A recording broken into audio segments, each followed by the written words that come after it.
my name is Samantha and welcome back to Blacklisted Technology's YouTube channel, Women in Tech.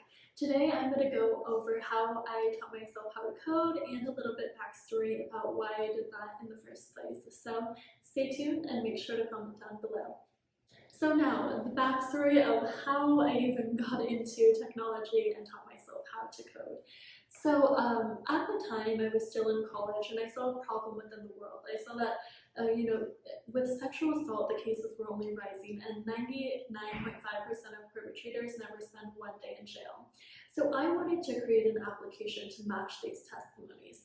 So during the beginning, I'm like, okay, I might be able to do this with a no-code application. So the first thing I did is I spent a lot of, many months and money and time trying to do a no-code application. I soon found that if I wanted to solve this problem and match data online based on time, location, and description, that I needed to create my own app and learn how to code. So let me say, at first I was extremely overwhelmed, and by no means was it an easy journey, but my goal of this video is to show you the mistakes I made and tools I used to help me get there. So one of the first tools I used was CodeAcedemy. Now, CodeAcedemy is very useful because it shows you the basics, and it's almost like I would refer to as a playground. So it's not exactly how it would be going to, maybe a gym, but it's a playground. So it's great in the beginning, but after you find that it's not very similar. So what I ran into with CodeAcedemy is that the terminal, in my opinion, and coding, it taught you syntax, but it didn't really teach you how to code in full. And the terminal was quite different. It didn't really teach you how to set up a terminal and everything like that. So I found, that was not the best use case for me.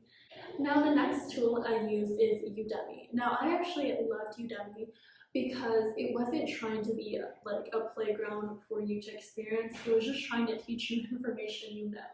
So I feel like I got a ton out of Udemy, and I did a Python course because it just let me know what I needed to, and everything really clicked from there. And I do have to give some credit to CodeAcedemy, but nothing clicked until Udemy, and just getting the information and applying it is what I found most useful.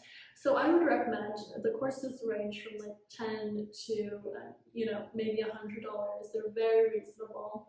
Go on there, find which language you want to learn. If you don't know which language, you can take a course that has the top 5 languages and the use cases and choose from there which one works best for you. But I really enjoyed it, and it helped me get to that next level of just understanding. Now the final tool I used to teach myself how to code was Django. Now this is extremely useful because it has the entire framework, and you just use and change little aspects of it to create what you want. So it's really useful to just build projects and do it, and when it breaks, to just find what little error it is and go from there. So by using Django and just building out different products, that's how I taught myself how to code, and is extremely useful. Now I'm sharing this with you because everyone's journey is different, and I think the number one question that people have when they're first learning to code is, well, which language should I learn? But by using these tools like Udemy and even CodeAcedemy to some aspects, you can see which one will work best for your use case and go from there. There are also a lot of different online forums that will help guide you. But the first language I used is Python, and then in Django I started creating projects, and that was really helpful. So those are the tools that I used. Now the final piece of advice I have for you as you learn to code is to have a close network. And if you know one engineer or you don't know any engineers at all, seek out other engineers to help you because they know the struggle. And especially nowadays, a lot of engineers are self-taught or just went to boot camp, so they'll understand. And by having a network, when you run into issues that you just spend hours trying to solve, and you just have someone you can reach out to be hey, can you look over this? It just helps with the process. So reach out to people, ask for help, go on Udemy. So thank you guys so much for listening to today's video. Make sure to like and comment down below, and tune in to next week. Thank you.